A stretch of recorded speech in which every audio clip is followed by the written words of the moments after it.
How did my wife demand the house, both cars, and everything? And why did I agree like I did not care? What made my own lawyer think I had lost my mind, right up until the last hearing? And how did 5 quiet words turn her victory smile into panic? My name is Adrian Cole. I am 44. I work in operations for a company that maintains commercial buildings. I am the person who checks the schedules, signs off on repairs, and makes sure things do not fall apart. I am not loud. I do not like big scenes. I like clear plans and calm mornings. At home, calm mornings stopped being normal a long time ago. My wife, Tara, used to wake up and talk to me like I was her partner. We used to sit at the kitchen table and share small plans. We used to laugh at simple things. At some point, that changed. I did not see one big moment. It was more like a slow shift, day by day, until I felt like a guest in my own life. That week started like many other weeks. I stood in the kitchen with a mug of coffee. The light over the sink buzzed a little, like it always did. There were envelopes on the counter. I kept them stacked in a neat pile. I opened the ones that mattered and put the rest in a tray. Tara came in, already dressed, already on her phone. She did not look at me at first. She moved like the room was hers, and I was just part of the background. She took a glass from the cabinet, filled it with water, and kept scrolling. I asked her if she wanted coffee. She said she was fine. The way she said it made the question feel silly. She stood at the counter and started talking, still half on the phone. She said she needed a clean break. She said she was tired of feeling stuck. She said she wanted a divorce. I did not answer fast. I watched her face. Her eyes were steady. Her voice was flat. This did not feel like a sad moment. It felt like a meeting. She ended the call and finally looked at me. Then she started listing what she wanted, like she was reading from a note in her head. She said she wanted the house. She said she wanted both cars. She said she wanted the savings. She said she wanted the furniture and the things we bought together. She said she wanted everything that kept her life comfortable. I asked her what she meant by everything. I asked if she had talked to a lawyer. I asked what timeline she wanted. I asked about the bills that still needed to be paid this month. I asked about the house payment and the insurance. She looked at me like I was missing the point. She said I always did this. She said I always tried to make things small and slow. She said she was not going to keep living like that. I told her I understood. I told her we could do it the right way and stay calm. I told her we should keep it simple, for both of us. I said we could speak to professionals and follow the process. She smiled, but not in a kind way. She said I could not stop her. She said I did not have the energy to fight. She said she knew me, and she knew I would fold. She said I should not embarrass myself by trying. The word embarrass stayed in my mind. It was not just about leaving. It was about making sure I looked small while she walked away with a prize. That day, I went to work and did my job. I answered calls. I approved a repair order. I checked on a site that had a leaking pipe. I kept my voice even. People at work knew me as steady. They came to me when things were messy. I knew how to keep problems from spreading. By lunch, Tara had sent me a short message about meeting later. She said she wanted to keep things civil. She said she wanted to talk in public, so I would not raise my voice. That detail stood out because I did not raise my voice. She knew that. It felt like she wanted a setting where she could control how the story looked. I drove home after work and changed into clean jeans and a plain shirt. I did not try to look impressive. I did not try to look sad. I looked like me. I noticed my hands were steady as I tied my shoes. That surprised me. I expected shaking. Instead, I felt a strange quiet, like my mind was already moving into problem-solving mode. The cafe Tara chose was a popular place near downtown. It was bright, with big windows and small tables. It smelled like roasted coffee and sweet pastries. People talked over each other. Cups clinked. A machine hissed behind the counter. Tara was already there when I arrived. She sat with 2 women. One was her close friend, Kara. Kara always carried herself like she was on a stage. She smiled too wide, and her eyes moved fast. The other woman was someone I had met once or twice. I did not know her well, but she looked at me like she already knew what to think. Tara waved me over like I was late to something I did not agree to. She introduced me, even though the women obviously knew who I was. Tara spoke like she was hosting, like she was the main person and I was a guest who should be grateful to be included. I sat down. I kept my posture relaxed. I kept my hands on the table. I looked at Tara and waited. Tara said she wanted to talk like adults. She said she wanted no drama. She said she wanted to move on with dignity. While she said those words, she also started telling her version of the story. She said she had carried the marriage. She said she had begged for change. She said she had been patient for years. She said she was finally choosing herself. Kara nodded a lot. The other woman watched me closely, like she expected me to react. I did not interrupt. I did not defend myself. I asked one question, calmly. I asked what Tara wanted the process to look like, step by step. I asked if she wanted us to use one lawyer or two. I asked what she thought was fair with the house and the cars. Tara answered in a way that did not feel like a negotiation. She said fairness was her taking what she needed. She said the house should be hers because she liked it and because she did not want to move. She said both cars should be hers because she drove more and needed options. She said the savings should be hers because she had plans, and I did not. I asked her what she thought I would have then. I asked where I would live and how I would get to work. Kara gave a small laugh. It was not friendly. She said I would be fine. She said I was the type who could live anywhere. She said I did not need much. She said that was my whole problem. The other woman joined in. She said Tara was strong for doing this. She said some men tried to hold women back. She said Tara deserved better. I kept my eyes on Tara. I did not argue with the women. I could see what was happening. Tara had brought an audience. She wanted witnesses. She wanted the story to form around her in real time, so later she could repeat it with confidence. I noticed a phone on the table. Not mine. Kara's phone sat face up, angled slightly toward us. The screen was dark, but I could tell it was placed with care. I noticed Tara's phone too. It was close to her hand, like she might pick it up at any moment. Tara leaned forward and lowered her voice. She said I should be realistic. She said I did not have the personality to start over. She said I was steady, but steady was not enough. She said people did not respect a man who stayed quiet all the time. She said she wanted a life that felt exciting. She said she wanted to be seen. She said she wanted a partner who matched her energy. I told her I heard her. I told her I would not block the process. I told her I would talk to a lawyer and keep it clean. I said I wanted to protect both of us from a long fight. Kara asked if that meant I would just give Tara what she wanted. She asked if I was ready to sign and move on. I said I was ready to be fair. I said I wanted to follow the law and keep it simple. I said we could let professionals guide it. Tara's eyes narrowed. She said that sounded like a delay. She said she did not want delays. She said she wanted a fast end. She said I could sign and be done. Then she said something that made my stomach tighten. She said if I tried to fight, she would tell people things. She said people already believed her anyway. She said she could make sure everyone saw me as the problem. She did not say exactly what things. She did not need to. The threat was clear. It was not just about money. It was about image. It was about taking my name and shaping it into something small. I looked around the cafe. People were chatting, laughing, working on laptops. No one looked our way, but that did not matter. Tara wanted the moment to feel public, even if it was quiet. I told Tara that I wanted to avoid harm to both sides. I said I wanted to keep it private. I said we could be adults and not turn it into a public show. Tara leaned back and smiled again. She said it was too late for private. She said she had already spoken to people. She said she had already explained why it had to happen. She said I could cooperate or make it worse. I felt a strange, cold focus in my chest. I did not feel anger. I did not feel panic. I felt clarity. Tara was not asking. She was declaring. And she was doing it in front of people, with phones nearby, like she wanted proof that she held power. I stood up slowly. I did not slam the chair. I did not throw words at her. I told her I understood. I told her I would contact a lawyer. I told her we could communicate through proper channels if that was easier. Kara said something as I stood, like she was trying to pull a reaction out of me. She said I should not play the victim.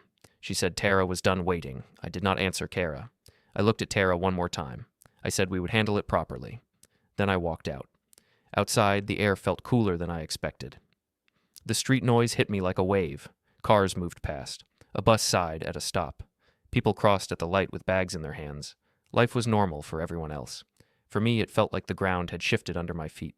I sat in my car for a moment before starting the engine. My hands stayed steady on the wheel. My breathing was slow.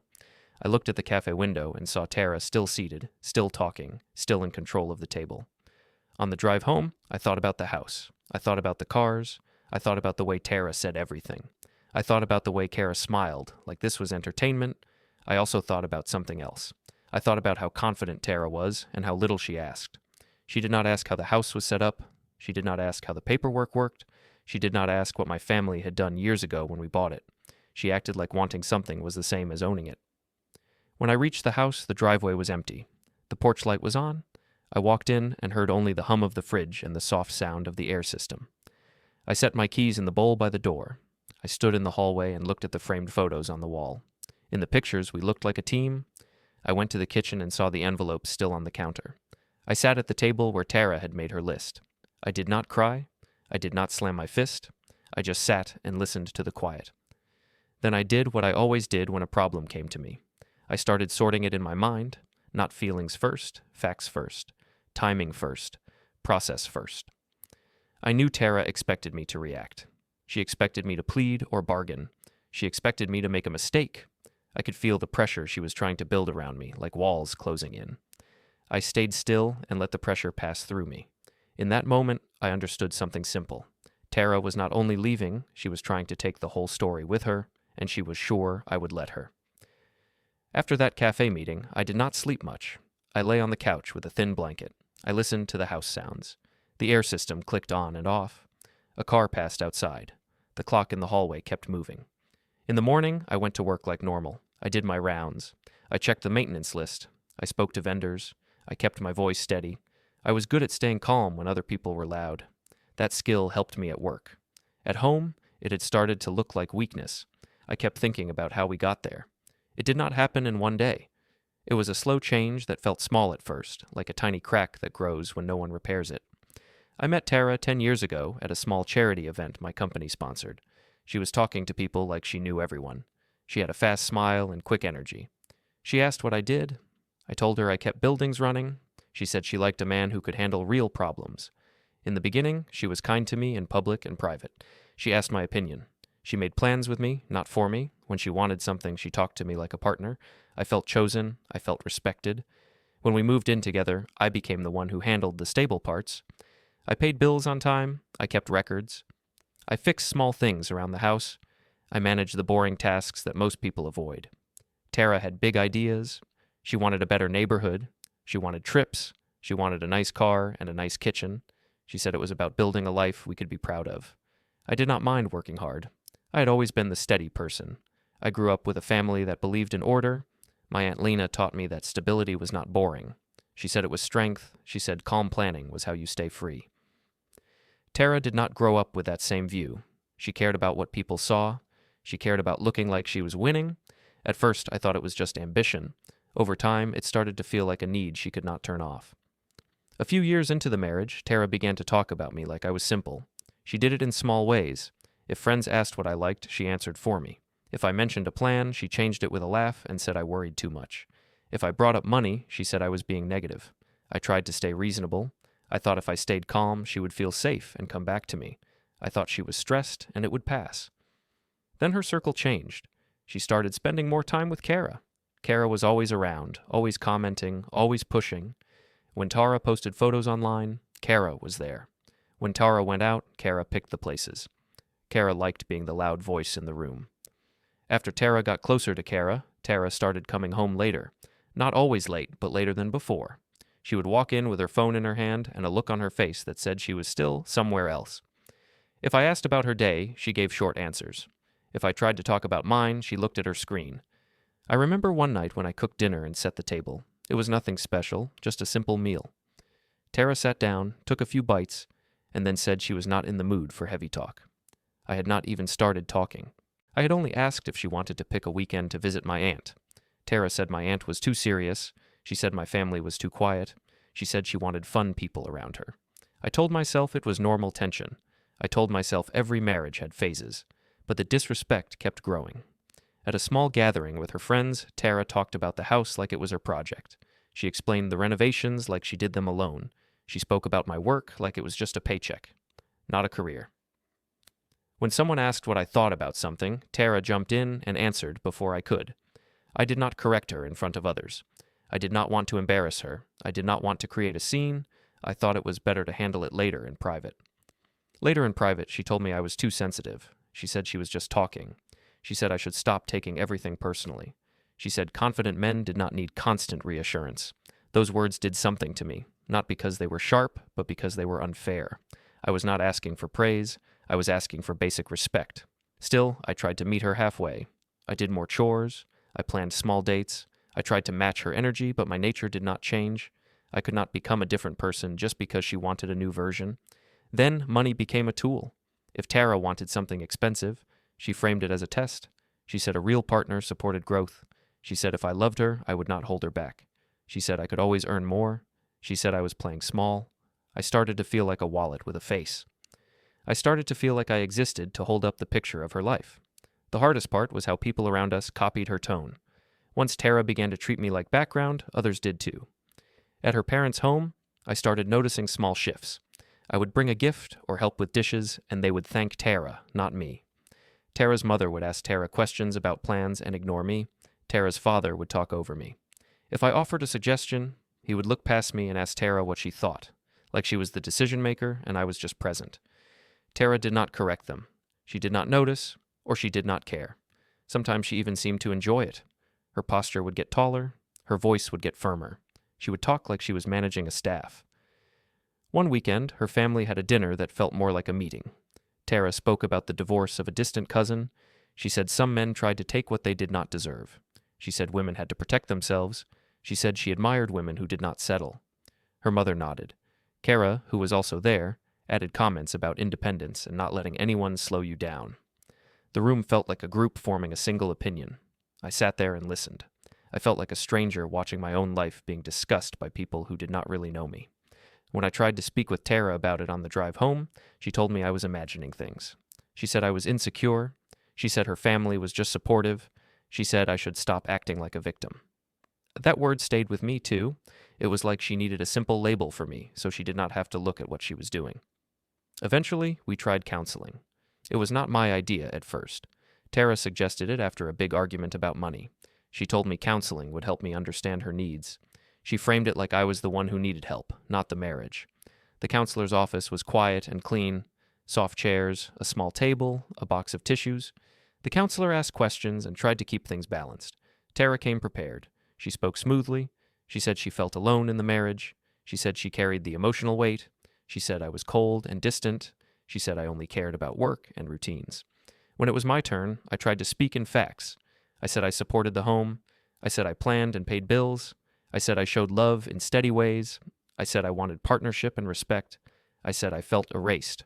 Tara responded by saying my feelings were a way to control her. She said I used calm words to make her look unreasonable. She said I wanted her to be smaller so I could feel bigger. The counselor tried to slow things down. She asked Tara for examples. Tara gave stories that sounded dramatic but were vague. She described moments where I asked questions about spending, and she framed those questions as emotional pressure. I realized something in that room. Tara was building a story where she was always right. In her story, my calm was not calm, it was a hidden tool.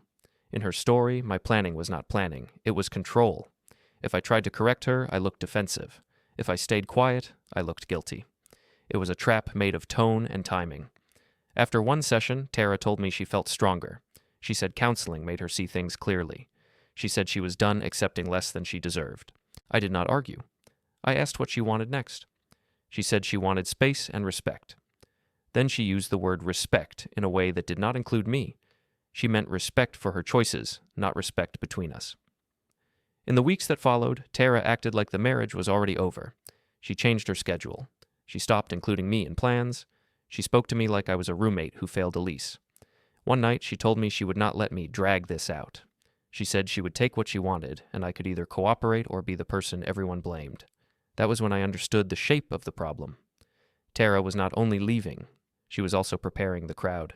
She was making sure the social story was on her side before any legal process even began. I started noticing how often she used other people as a shield. If I raised a concern, she mentioned what her friends thought. If I tried to set a boundary, she talked about what her family would say. If I asked for fairness, she said fairness was not the point because she had earned the outcome. And then the cafe meeting happened, with Kara and the other woman watching like this was a show. When I sat alone in the kitchen after that, I saw the pattern clearly. Tara had been practicing this for a long time. She had trained herself to see me as a simple obstacle, and she had trained others to see me the same way. I did not feel hatred. I did not feel a need to punish her. I felt something colder and clearer. I felt the need to stop being a background character in my own life. I felt the need to stop letting a loud story replace the truth.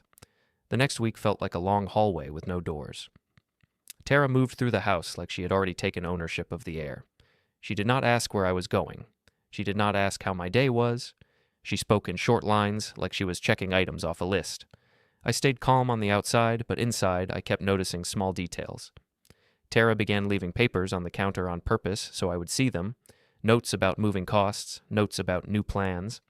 A list of furniture she said was hers. She also started saying things in front of other people that were not exactly true, but sounded true if you did not know the details. One evening, she told me we needed to go to the car service place together. She said it would be easier if I was there, because the staff knew me from past visits. She said she wanted to handle it fast and be done. I agreed. Not because I liked it, but because I wanted to understand what she was trying to do. The service lounge was bright and cold. The chairs were clean and lined up like a waiting room. A screen on the wall played a loop of simple ads. Tara sat across from me with her phone in her hand. She did not sit close. She sat like we were strangers in the same place. A staff member came over with a tablet. He looked at Tara first. Tara spoke like she was the only decision-maker. She asked about transferring the cars into her name. She asked about updating the records. She asked what documents she would need and how fast it could happen. The staff member glanced at me. He said some steps depended on ownership and payment responsibility. He said it was not always as simple as people thought. Tara's face tightened. She asked him to speak directly to her. She said she would be keeping both cars after the divorce and wanted everything ready. She said she did not want delays. The staff member kept a polite tone. He said he could explain options, but he could not guess what the court would do. He said it would depend on the final agreement and paperwork. Tara turned to me. She said I should just agree and make it easy. She said I did not even enjoy driving much. She said it made sense for her to keep both cars because she had more social and work needs. She made it sound like a fact, not a request. I told her we had not reached any final agreement. I told her we should not rush changes before we had a legal plan. I said we could talk with our lawyers first. Tara's eyes flicked to the staff member, then back to me. She lowered her voice, but her tone became sharp. She said I was trying to delay again. She said I was trying to control the timeline. She said I always used process to avoid doing what needed to be done. I did not raise my voice. I did not react the way she wanted. I asked one calm question. I asked why she needed both cars immediately, before any hearing. I asked what problem she was trying to solve. She gave an answer that was not really an answer. She said she was taking what she deserved. She said she was not going to ask permission. She said she was done being patient. The staff member shifted his weight and looked away for a moment, like he wanted to step out of the tension. I noticed that. I noticed how Tara liked an audience, even a small one. After the service staff left, Tara leaned forward. She said I should stop being difficult. She said I was making myself look bad. She said everyone already understood what was happening. She said people knew I was not going to fight anyway. She said I should accept it and sign when the time came. I stared at the screen on the wall for a second. The ad music was too cheerful. Then I looked back at Tara and said I wanted things done properly. I said I would not do rushed changes based on pressure. I said we would follow the legal steps. Tara did not like that. She picked up her phone and began typing quickly. She did not tell me who she was messaging. She did not have to. The message was for the crowd she was building. On the drive home, she did not speak much. She stared out the window. I could feel the anger in her silence. I could also feel something else. She was not only angry at me, she was anxious. She wanted control, and she could not stand any moment where she did not have it. That night, she told me she was going to her parents' home for dinner. She did not invite me. She said it would be better if we had space. The way she said it made it sound like my presence was a problem. I stayed home and cleaned the kitchen. I put dishes away. I wiped the counters. I moved slowly and carefully, like I always did when my mind was full. Then I went into my small home office and sat at the desk. I opened a notebook and wrote down the car service date, the place, and what Tara said. It felt strange at first. It felt cold. But I knew something important. Memory becomes flexible when a story gets loud. Facts do not. The next day, I went to the bank branch near my office during lunch.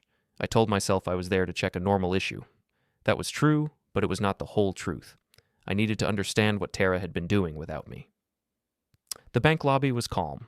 Soft lighting, quiet voices. People standing in lines, looking at the floor. I took a seat and waited for my turn.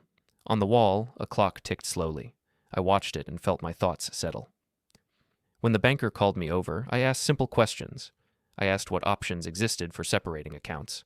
I asked what actions required both signatures. I asked about alerts and record access. I kept my tone neutral. I acted like a person planning for a normal transition. The banker answered professionally. He explained that some things could not be moved without clear permissions. He also mentioned, without giving extra details, that there had been recent questions on the account. He did not say names directly, but the meaning was clear. I asked if any changes had been made. He said nothing major had been completed. He said there had been inquiries. He said the bank followed rules, not moods. That sentence stayed with me. Rules, not moods. It matched how my mind worked. It also told me something about Tara. She believed her desire could shape reality. But systems do not care about desire. Systems care about structure. I walked out of the bank and sat in my car. I did not start the engine right away. I held the steering wheel loosely and breathed. I felt the clarity moment arrive fully. It was not a burst. It was like a door closing behind me. Up until then, part of me still hoped Tara would slow down and talk like a partner again. After the bank, that hope faded. Tara had already moved into action. She was already trying to grab pieces before the formal process began. She was already telling others that she was the winner. I understood I could not fix this with kindness alone. I also understood I did not need to fix it with drama. I needed to fix it with procedure. I drove back to work and finished my day. I kept a normal face. I completed tasks. I answered questions. People did not know my life was shifting under my feet. That felt strange, but it also helped. It reminded me that I could carry weight without showing it. That evening, Tara came home late. She set her keys down loudly, like she wanted me to look up. She walked into the kitchen and opened the fridge. She told me her parents agreed with her. She told me they thought it was time she took control of her life. She said they hoped I would not make it hard. I told her I understood. I told her we would handle it through professionals. I told her I wanted a clean process. She looked at me and studied my face. I could tell she was searching for fear. She was searching for bargaining. She wanted to see the old version of me, the one who tried to make peace by giving up ground. When she did not see that, her eyes narrowed. She said I was acting strange. She said I was too calm. She said it made her uncomfortable. I said I was focusing on what needed to be done. She walked away without another word. A few minutes later, I heard her phone buzzing in the living room. The sound kept going, one message after another. The group story was continuing without me. I went back into my office and opened my laptop. I did not search for tricks. I did not do anything hidden. I simply started listing what mattered: the house, the cars, the accounts, the bills, and the timeline of key conversations. I also thought about the house in a different way than Tara did. Tara treated the house like a trophy. I treated it like a structure with a history. Years ago, when we bought it, my Aunt Lena had insisted on a certain setup. She said it was for stability and for clear responsibility. I had not argued. I had trusted her experience. At the time, Tara did not ask many questions. She was excited about the neighborhood and the photos she could take in the new kitchen. Now I remembered those details with a new sharpness. I did not open any old files that night. I did not pull out any papers to stare at them. I just remembered enough to know Tara did not fully understand what she was demanding. That knowledge was not a weapon, it was a reality check, and it meant the loud story Tara was selling could not survive contact with real structure. I reached for my calendar and looked at the weeks ahead. The court date was still not confirmed yet, but I knew it would come. I circled a day that mattered for another reason, a day tied to a yearly process my family followed. I did not write an explanation. I just circled it and left it there. Then I made a quiet phone call. I called my Aunt Lena. I did not tell her a dramatic story. I told her Tara had asked for a divorce and was demanding everything. I told her Tara was moving fast and speaking loudly. I told her I wanted to handle it properly. My aunt did not sound shocked. She sounded steady. She asked me if I was safe and stable. She asked if I was eating and sleeping. Then she told me to stay calm and follow the process. She told me not to argue in rooms where people wanted a show. She told me to let systems do what systems do. After that call, I sat for a long time in my chair. The house was quiet again. I could hear the faint sound of Tara moving upstairs. I could hear a drawer open and close. I could hear the soft buzz of her phone. I opened a new folder on my desk and placed a clean notebook inside. On the front, I wrote one word: hearing.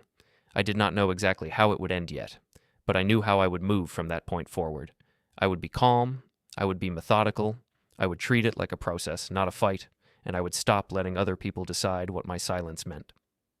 I met Mr. Gaines 3 days after the cafe. His office was in an older building with a quiet hallway and soft carpet. The waiting room smelled like paper and coffee. There were framed certificates on the wall and a small fountain that made a low, steady sound. I arrived early. I sat with my hands folded and watched the door to his inner office. I told myself to stay simple. I did not need to win an argument. I needed to build a clean path forward. When Mr. Gaines called me in, he shook my hand and asked me to explain what happened. I gave him the short version first. I told him Tara asked for a divorce.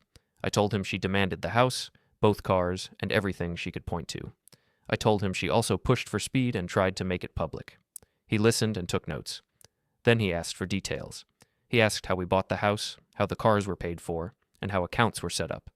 He asked if there were messages and if Tara had made public claims.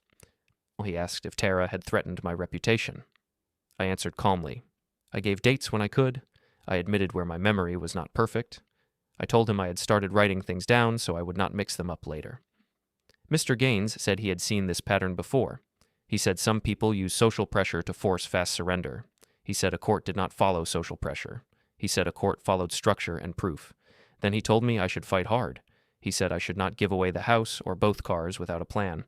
He said I should protect myself now before things got worse. He said he could file motions and push back on Tara's demands. I listened. I did not argue. When he finished, I told him I understood his point. I told him I wanted the cleanest outcome, not the loudest one. I told him I did not want a long public conflict. I told him I wanted to follow the process and stay steady. He looked at me for a long second. He asked if I was afraid. He asked if Tara had something over me. I told him no. I told him I was not afraid. I told him I was tired of rooms where people wanted a reaction. I told him I would not give Tara that. I said I wanted to do things through the systems that mattered. Mr. Gaines leaned back in his chair and studied me. He said calm men sometimes surprised people. He said my calm could help me if I used it with care. He told me to keep communication short and polite. He told me to avoid arguing at home. He told me to save every message and record every important date. I nodded. I told him I had already started. After that meeting, I went back to work and finished the week like normal. But at night, I changed my routine. I did not sit on the couch and hope things would improve. I did not try to talk Tara into kindness. I went into my small home office, closed the door, and worked in silence. I made a simple list. I wrote down each asset and each bill. I wrote down the 2 cars, the house costs, and the accounts that paid the daily expenses. I wrote down the insurance payments, the maintenance contracts, and the shared subscriptions. I wrote down the date of the cafe meeting and what Tara said in front of her friends. I wrote down the date at the car service place and what she pushed for there. I also made a list of people who might matter later, not for drama, but for truth. The bank staff, the service staff, the counselor, Mr. Gaines, my Aunt Lena, my friend Omar. Tara did not know I was doing this. She also did not care what I was doing as long as I stayed quiet. In her mind, quiet meant surrender. She kept acting like she had already won. She started telling people she was keeping the house. She said it in casual ways, like it was already decided. She said it to her parents. She said it to Kara. She even said it to a neighbor one afternoon when I was bringing in the trash bins. The neighbor looked at me with a small, uneasy smile, like he did not know what to say. I kept my face neutral. I did not correct the neighbor. I did not explain anything. I nodded and went inside. That night, Tara came home with shopping bags. She set them on the kitchen counter like she was marking territory. She told me she was making plans. She said she needed to refresh her life. She said she was not going to live in a house that felt heavy. I asked her which plans she meant. She said she was planning her future and I should focus on packing. She said I could stay somewhere else soon because she needed space. I asked her if she had spoken to her lawyer yet. She said she had. She said her lawyer agreed she should take what she deserved. She said the process would be simple if I stayed reasonable. I told her I would communicate through my lawyer. I told her I would not make big changes without legal guidance. I said I wanted things done properly.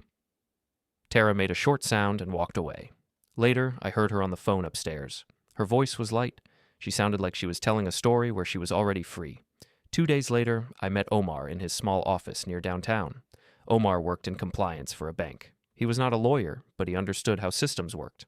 He understood what happened when people tried to move too fast without structure. His office was simple, a desk, 2 chairs, and shelves with binders. He offered me water and asked what I needed. I told him I did not want tricks. I told him I wanted to understand where people made mistakes during separation. I told him Tara was trying to take control through speed and public pressure. I told him I wanted to stay inside the rules and still protect myself. Omar listened and nodded. He said systems did not respond to pressure or emotion. He said systems responded to ownership, responsibility, and clear records. He said when someone tried to force a fast result, it often meant they were afraid of the slow truth. That idea fit Tara too well. She wanted speed because speed could hide details. Omar told me to keep clean records and keep my actions simple. He told me to avoid sudden moves that looked emotional. He told me to let the process expose what was real. He told me to stay polite in every message, because messages often ended up in front of someone official. I thanked him. I told him I would do that.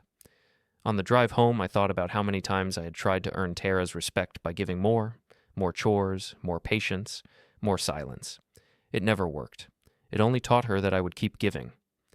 That week, I started sleeping in the guest room instead of the couch. I kept the bed made. I kept the room neat. I did not leave clothes on the floor. I did not create small messes that Tara could use as proof that I was careless. I also stopped trying to share meals with her. I cooked for myself. I cleaned my dishes. I left the kitchen the way I found it. If Tara wanted conflict, I gave her nothing to hold. Tara noticed. She started pushing in different ways. One afternoon, she sent me a message about a family dinner at her parents' home. She said we needed to show a united front until things were final. She said it would look better if I came and acted normal. I read the message twice. It was not about peace. It was about control.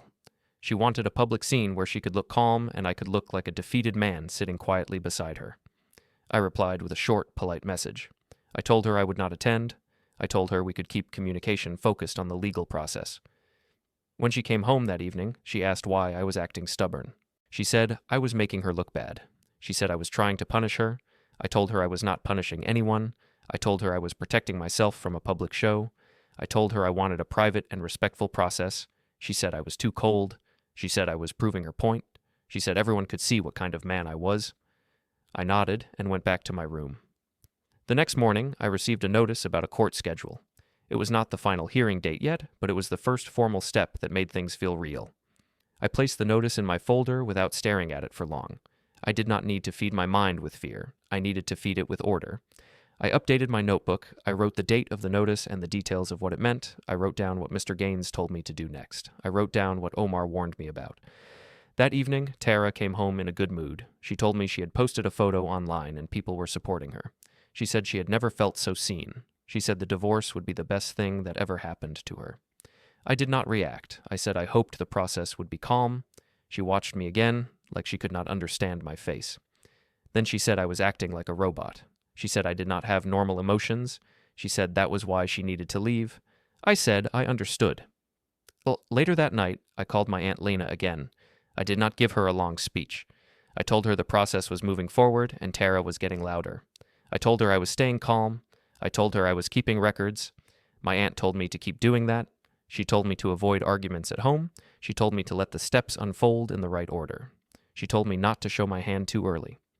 When I hung up, I sat at my desk and looked at the folder label again. Hearing. I did not feel excited. I did not feel proud. I felt steady. I felt like a man laying boards across a gap so he could cross it without falling. Tara was building a story for the crowd. I was building a structure for the system. And night after night, while she chased attention, I kept my notes clean and my mind clear. The weeks moved fast after the first court notice. Tara acted like she was already living in a different life, even while she still slept in the same house. She stopped saying good morning. She stopped asking anything that sounded like partnership. Every sentence from her sounded like a final decision. I kept my routine simple. I woke up early. I made coffee. I ate something small. I went to work. I came home, cleaned up after myself, and went into my office. I did not speak unless it was necessary. I did not ask Tara where she was going. I did not ask who she was with. I did not chase answers that would only make her louder. Tara filled the silence with performance. Some nights she came home with energy, talking about how people supported her. She said friends were proud of her. She said her family felt relieved for her. She said she had never been so sure of a choice. She spoke like I was a problem she solved, not a person she once loved. Other nights she came home tense and sharp. She asked why I looked so calm. She asked why I was not begging. She asked why I was not scared. She said my calm face made her feel like she could not read the room, and she did not like that. I told her I was focused on the process. I told her I wanted a respectful end. She answered by saying respect meant cooperation. She said cooperation meant giving her what she asked for. She said if I tried to slow it down, everyone would know I was the type of man who tried to hold on to things out of spite. I did not correct her words. I simply started writing down the date and the exact phrases she used. I did it after she walked away, not in front of her. I did not want to look like I was building a case. I wanted to stay boring to her. Boring men do not look dangerous. Boring men get underestimated. At work, I stayed professional. But I also made small choices that protected my stability. I updated my direct deposit details. I checked my benefits information. I made sure my contact information was current. I did not do anything dramatic. I just tightened loose screws. I had learned something from years in operations. You do not wait for a leak to become a flood. You handle it early and quietly. Mr. Gaines and I met again in his office a week before the final hearing. He asked if Tara had changed her demands. I told him she was still talking like the house and cars were already hers. I told him she was still pushing speed and public pressure. He asked how I wanted to respond. He said we could push back. He said we could challenge her claims hard. I told him I wanted to stay calm. I told him I wanted to follow the rules and keep it clean. I said I was fine with letting her talk. I said I would not compete with her story. He looked at me like he still did not fully understand my angle. He asked me again if I was sure I wanted to sign what she wanted. I told him I was sure I wanted to stay in control of myself. I told him I did not want to turn into the kind of man Tara was describing. I told him I wanted to stay steady and let the system do its job. Mr. Gaines sighed and said he would prepare the next steps. He told me to keep my messages short. He told me not to argue in the House. He told me to bring a calm face to the hearing, no matter what Tara did. Before I left, he placed a few pages on the desk and pointed to a few lines. He explained them in plain language. I listened, asked one or two practical questions, and then signed where he told me to sign. I did not ask for extra drama. I did not ask for speeches. I kept my pen movements slow and clear. When I walked out of his office, the hallway felt cooler than before. Not because the building changed, but because my mind had settled. The hearing was coming. The noise would peak. I knew that. I also knew I had done what I needed to do without becoming someone else. That weekend, Tara hosted a dinner at her parents' home. She did not invite me, but she made sure I knew about it. She mentioned it in passing, like it was a normal plan. She said they were celebrating new beginnings. She said her mother was proud of her courage. I nodded and said I hoped they had a nice evening. After she left, I sat at my desk and looked at my calendar. The hearing date was circled. I had also circled another date near it, a date that mattered to my family for reasons Tara never cared to ask about. I did not write what it meant. I did not need to. I just needed to remember that some things were bigger than Tara's loud story. Omar called me the next day. He asked if I was holding up. I told him I was fine. I told him the hearing was close. He told me to keep my behavior simple. He said the person who stayed calm usually looked credible. He said the person who performed usually slipped when the room got serious. I told him I understood. I thanked him for checking in.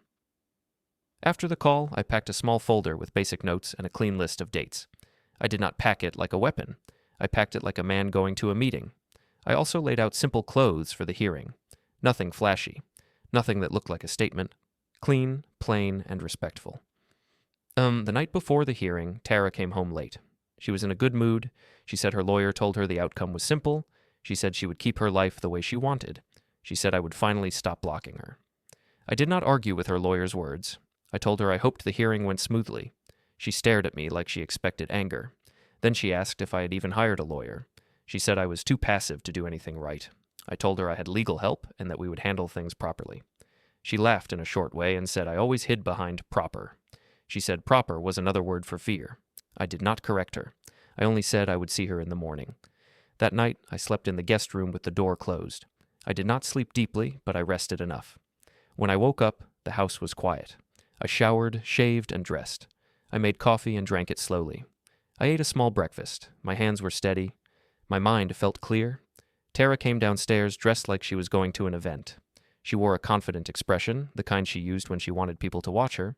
She did not speak to me as a partner. She spoke like a person speaking to someone hired to move boxes. She told me to be on time. She told me not to cause a scene.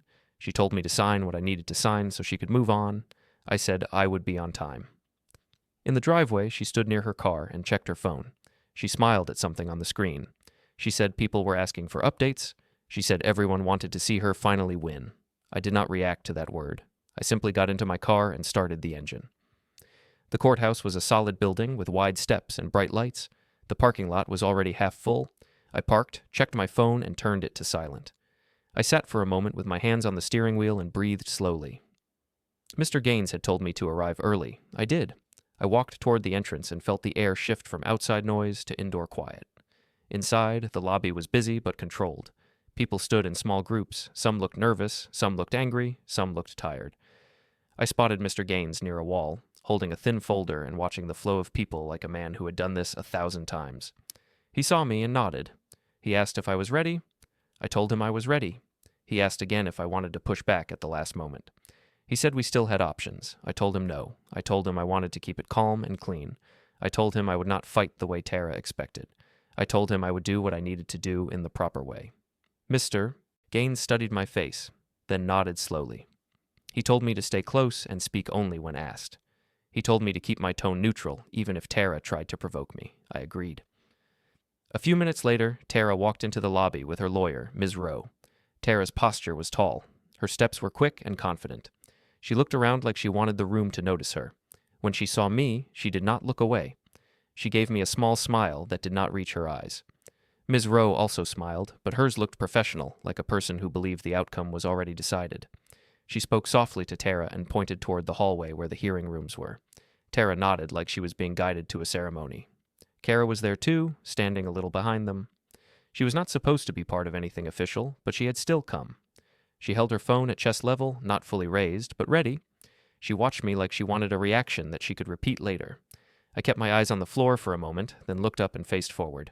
I did not give Kara anything. I did not give Tara anything either. I stayed still, like a man waiting for his number to be called. We all sat in the hallway for a short time. People moved past us. A door opened and closed. A clerk called names. Tara whispered to Ms. Rowe and laughed once, quietly, like she was sharing a private joke. Mr. Gaines leaned slightly toward me and reminded me to stay calm. I told him I would. When the clerk called our case, we all stood. Tara adjusted her hair and smoothed her clothes. She looked at me again, and her smile returned, sharp and certain.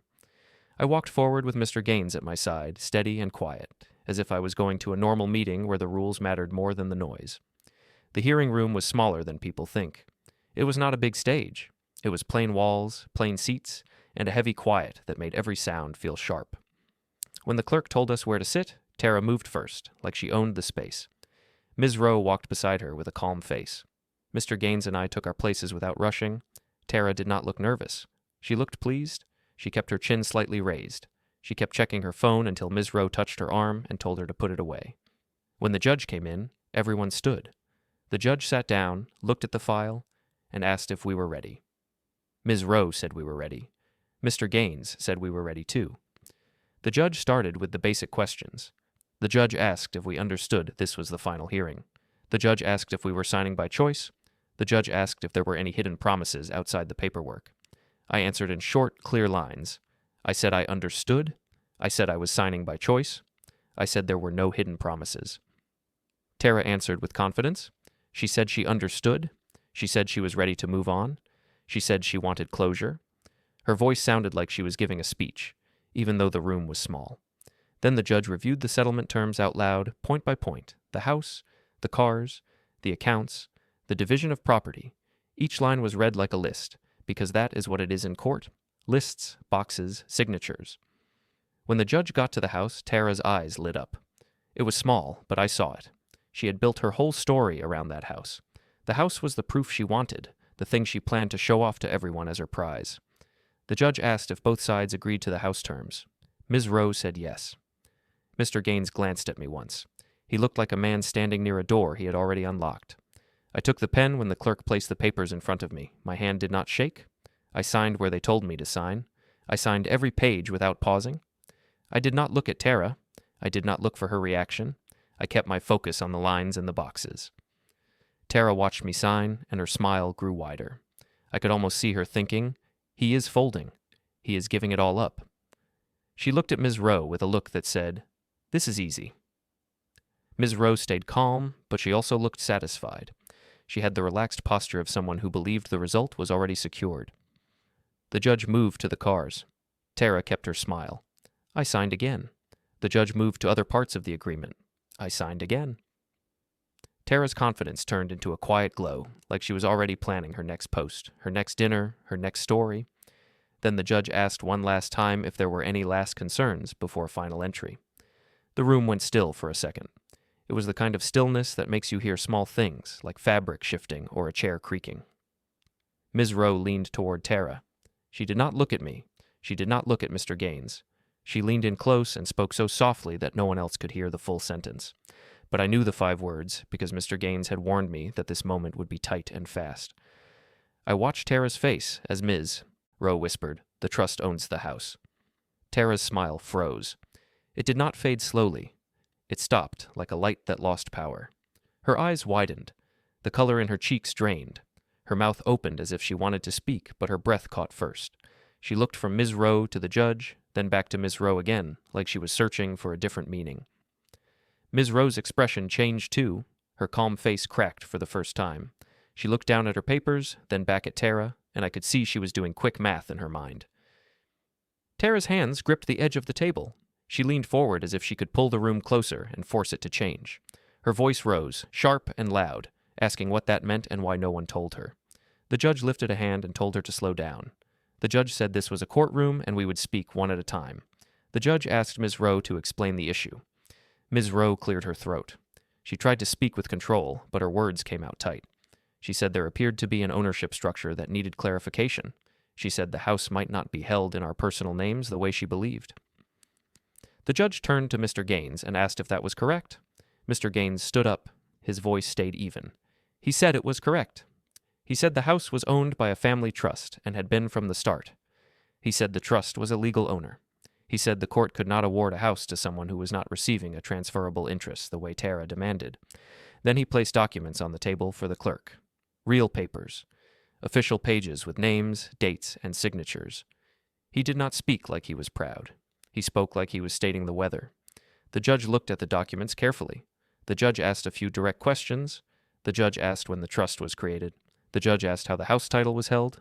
The judge asked what rights I had and what rights Tara had. Mr. Gaines answered without drama. He explained that I did not personally own the house the way Tara believed. He explained that the trust held the title. He explained that Tara could not take the house in a divorce settlement because the trust was not a spouse and could not be treated like one.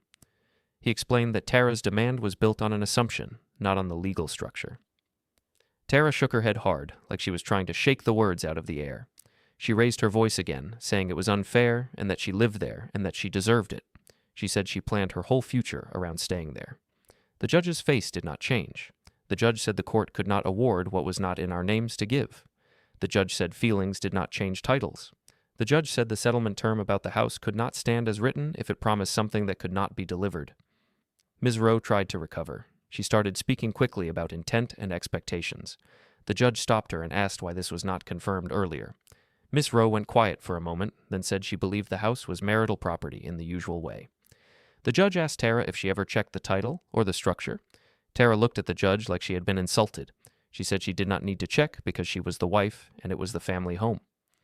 Mr. Gaines did not react. He simply waited. The judge looked down at the papers again, then looked at Tara and said the court would proceed based on what was real, not what was assumed. The judge said Tara's claim to keep the house was not supported by the ownership structure presented. The judge said any settlement terms that depended on that claim would be corrected. Tara's face tightened. Her eyes became glossy. Her breath became fast. She looked at me like she had just noticed I was in the room. She asked how I could do this to her. She said I was trying to ruin her. I did not answer her. I did not need to. The room was no longer about noise. It was about structure. The judge told everyone to calm down and said we would adjust the settlement entries to match what could actually be awarded.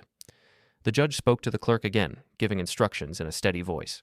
Tara leaned toward Ms. Rowe, whispering in panic now, not confidence. Ms. Rowe whispered back with a stiff jaw, like she was trying to keep Tara from making it worse. I sat still and watched Tara's shoulders sink. I watched the moment the wind she carried into the room fell apart under a single fact she never bothered to learn. When the clerk placed the updated pages in front of us, the paper made a soft sliding sound across the table. I picked up the pen again, calm and steady, while Tara stared at the documents like they were written in a foreign language. And when Tara finally understood that her victory story had no house inside it, she made one loud sound of shock that echoed off the plain walls, right as the judge looked up and said, very calmly, that the court would enter the final order based on the corrected terms.